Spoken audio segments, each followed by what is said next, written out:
Hi guys, hello everyone, তোমরা সবাই কেমন আছো? আমি তো খুব ভালো আছি। অনেক দিন পর আজ ইন্ট্রো দিচ্ছি আবার।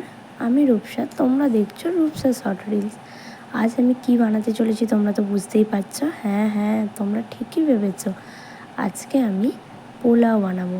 তো ফার্স্টেই আমি চালটা নিয়ে নিয়েছিলাম। চালটা ভালো করে ধুয়ে নিয়ে তার মধ্যে একটু হলুদ আর ঘি দিয়ে ভালো করে চালটাকে মেখে নিয়েছিলাম। হ্যাঁ, ভালো করে মিশিয়ে নেওয়ার পর অনেকক্ষণ কিন্তু তোমরা রেস্টে রেখে দিও, তাহলে পোলাওটা মধ্যে যে হলুদ ভাবটা বা হলুদ কালারটা যেটা আসে সেটা কিন্তু খুব সুন্দর আসবে। তো তারপর আমি কি করেছি, প্রথমে একটা কড়াই বসিয়েছি, কড়াইয়ের মধ্যে ঘি দিয়ে দিয়েছি।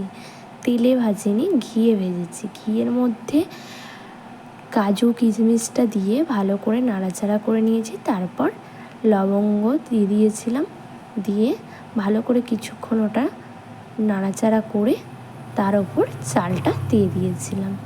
চালটা দিয়ে চালটাকে ভালো মতো করে একটু ভেজে নিও। তারপর সেটা ভাজা হয়ে গেলে ওটার ওপর জল ঢেলে দিয়ে রেস্টে বসিয়ে দিও।